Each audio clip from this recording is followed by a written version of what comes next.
Disons que c'est dangereux pour une personne morale d'agir par le canal d'une personne qui n'est pas, dont on ne justifie pas la qualité. C'est un problème sérieux.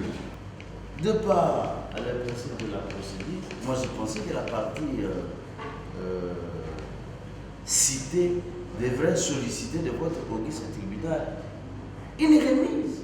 La société Mani SARL poursuit par citation directe David Timmermans, représentant de société Oxy Export SARL et de droit belge au Congo et au tribunal de paix de Kinshasa-Gombe pour faux en écriture et usage de faux. Des faits qui remontent au 22 décembre 2011, selon les avocats de la partie citante, le cité David Timmermans aurait fait confectionner un protocole d'accord portant de fausses mentions à travers lesquelles serait imputé faussement à leur client d'avoir sa dette de 140 266 019 €, se rapportant à un prétendu lot de médicaments qu'il aurait mis à la disposition de leurs clients. Les avocats de la partie citante affirment que le cité aurait également fait fabriquer un avenant se rapportant au protocole d'accord qui stipule que leur client aurait donné son accord pour payer au cité la somme de 70 000 € y aurait opposé une fausse signature qui n'appartient pas à leur client. Les avocats de la partie citante soutiennent en outre que le cité aurait usé de ces deux documents devant le tribunal de commerce de Kinshasa-Gombe dans le but de nuire à l'intérêt de leurs clients.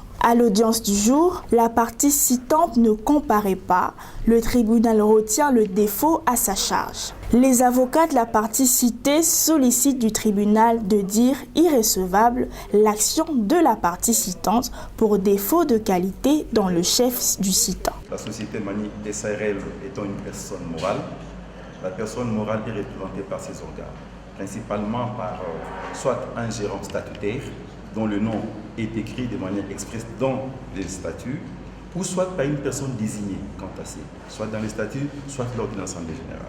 Mais vous constaterez que dans l'exploit qui est devant vous, on a simplement écrit à la diligence de la personne de Madame Kaloubi Matamba Chantal sans décliner sa qualité.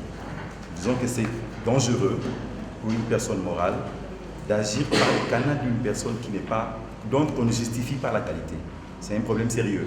Parce que maintenant, en cas de poursuite, on ne sait pas, Madame Kaloubi, à quelle qualité au sein de la société Mani SARL.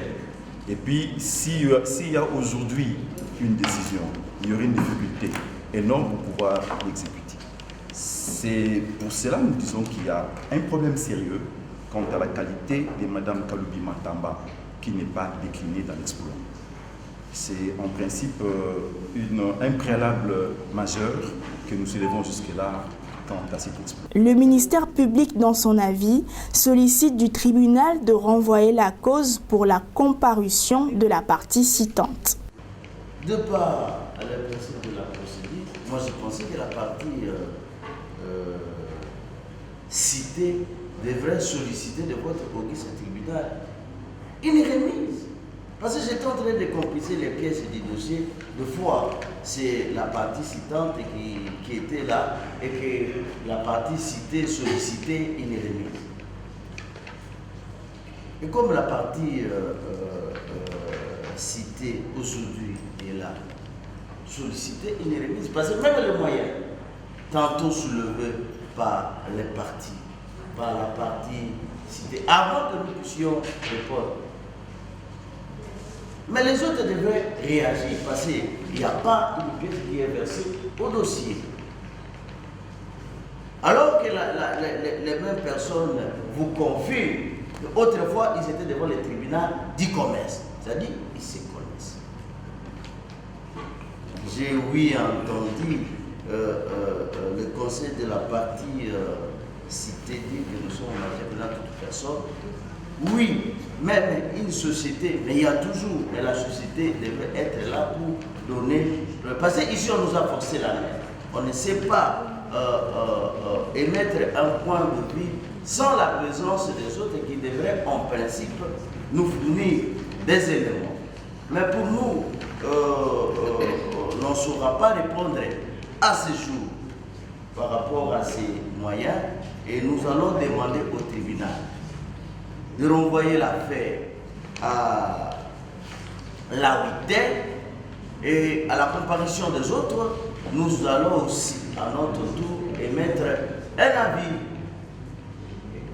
Après avoir entendu toutes les parties et l'avis du ministère public, le tribunal clôt le débat et prend la cause en délibéré pour se prononcer dans le délai de la loi.